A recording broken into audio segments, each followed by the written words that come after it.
The Lost Prince of Persia. It was New Year in the city of Shiraz in Persia. The city square was full of people. The king and his family were there too. There was music and dancing. There were fire eaters and snake charmers. And of course there was a lot of delicious food and drink. Suddenly an Indian man appeared in front of the king. He had a beautiful horse with him. It was made of black wood. The Indian spoke to the king. "Your Majesty, this is a very special horse." "Really?" said the king. "Why is it special? What can it do?" "It can fly, Your Majesty. When I press this little button on its neck, it flies up into the air and takes me where I want to go." "Your horse is certainly a very special horse," said the king. "I'd like to have it for myself." "I'll sell it to you, Your Majesty." "And what's the price?" asked the king. "Your daughter. I want to marry your daughter," replied the Indian. "That's a very high price for a horse." "It isn't a high price for a horse that can fly, Your Majesty. Try it, and you'll see for yourself." "Let my son Prince Firuz try the horse," said the king. Prince Firuz immediately jumped on the horse's back and pressed the button on its neck. The horse flew up onto the air, into the clouds, and disappeared. The king was very angry.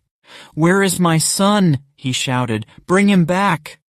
"I can't," replied the Indian. The king ordered his guards to put the Indian in prison. "My guards will kill you if Prince Firuz isn't back in 3 months," he said. Meanwhile, the horse and the prince flew higher and higher. The prince was happy. He enjoyed flying on the horse.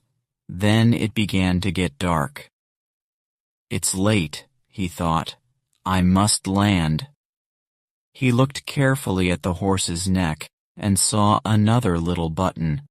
He pressed it, and the horse landed on the terrace of a beautiful white palace. He got off and looked around him. There was a small door in the corner of the terrace. He opened it and saw some stairs. He went down them and into a long hall with many doors. There was a light under one of them, so he opened it. 6 guards were asleep on the floor. The light was coming from a lamp in another room behind a curtain. Prince Firuz moved the curtain and looked in. He saw a big sofa and some women asleep around it. On the sofa there was a very beautiful girl. Prince Firuz touched her arms gently and she opened her eyes. "Don't be afraid," he said. "I'm the son of the king of Persia. I don't want to hurt you. I'm lost and in danger." "I'm the daughter of the Sultan of Bengal," said the princess. "Don't worry, you're safe in my palace." Then she called one of her maids and said to her, "Give the prince some food and a bed. We'll talk in the morning." The princess thought about the handsome young prince all night. The next morning she put on her most beautiful dress and finest jewels and went out into the garden. Prince Firuz was there. He told her his story. "Dear princess, I must return home to my father," he said. "He doesn't know that I'm here." The princess was sad when she heard this. "Can't you stay for just 2 more days?" she asked. "I'm lonely here. My maids and the palace guards are my only companions." The prince looked at the sad face of the beautiful princess of Bengal and decided to stay. The days became weeks, and the weeks became months. The prince and the princess fell in love. They wanted to get married. One day Prince Firuz said, "I must go back to Persia. My father's waiting for me. Come with me. We can get married and live there." The princess agreed. So that night after dark they both got on the horse's back and flew across the skies to Persia. They landed in the garden of a small house outside the city. "Stay here tonight," he told her. "I'll come for you tomorrow." Then Prince Firuz went to his father's palace. The king was very happy to see his son again. He told the guards to bring the Indian to him. "Take your horse and never enter my kingdom again," he said to him. The Indian was angry with the king because he put him in prison, and he was angry with Prince Firuz because he took his horse. He wanted his revenge. The palace guards told the Indian that his horse was in a house outside the city, so he went there the next day. A servant answered the door. The Indian said, "The prince is waiting for the princess. She must come with me to the palace." A few moments later, the princess was on the horse behind the Indian. They flew up into the air and in the direction of the palace. The prince and the king looked up and saw them, but the horse didn't land there.